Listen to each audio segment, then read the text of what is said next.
तर आता 150 दिवसाचा जो कार्यक्रम राज्य सरकारने दिलेला आहे, या कार्यक्रमामध्ये सर्व विभागांना त्यांचा जो काही पूर्ण आकृतीबंध आहे, आकृतीबंध रिवाइज करणे, रिक्रुटमेंट रूल्स रिवाइज करणे, अशा 2 बाबींवर त्या ठिकाणी भर द्यायला सांगितलेला आहे आणि अनुकंपाची भरती करणे, अशा 3 गोष्टी सांगितलेल्या आहेत.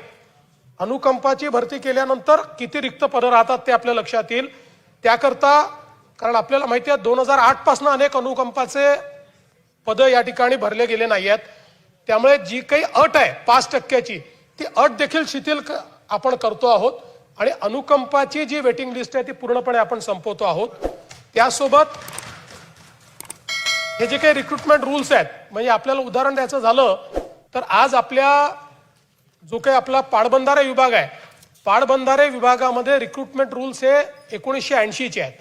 आता 80 नंतर इतक्या मोठ्या प्रमाणात टेक्नॉलॉजी बदलली आहे, पीडीएन नेटवर्क आलेलं आहे. त्यामुळे नवीन रिक्रुटमेंट रूल्स त्यांनी तयार करावे. किंवा अगदी पोलिसांचा विचार केला तर आपलं पोलीस उपअधीक्षक हे जे पद आहे याचे रिक्रुटमेंट रूल्स 1981चे आहेत. आता पोलिसांमध्ये सायबर गुन्हे वगैरे अनेक गोष्टी नव्याने आलेल्या आहेत, टेक्नॉलॉजी नव्याने आली आहे आणि म्हणून 150 दिवसामध्ये पहिल्या टप्प्यात रिक्रुटमेंट रूल्स बदलले आणि ऍक्च्युअली सगळ्या विभागांना 2021 पर्यंत आकृतीबंधाला मान्यता घ्यायची होती, पण बहुतांश विभागांनी ती घेतली नाही. त्यामुळे त्यांना तेही कंपल्शन करण्यात आलेलं आहे. त्यामुळे आकृतीबंध आणि रिक्रुटमेंट रूल्स हे दोन्ही ते 150 दिवसामध्ये हे पूर्ण केल्यानंतर तात्काळ आम्ही विशेष भरती मोहीम सुरू करणार आहोत.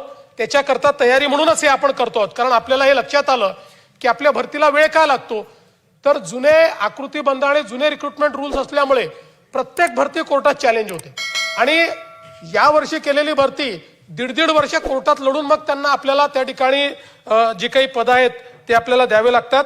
त्यामुळे आपण हा प्रयत्न केलेला आहे आणि या माध्यमातून एकदा हा एक्सरसाइज पूर्ण करून मग मेगा भरती आपण त्या ठिकाणी सुरू करणार आहोत.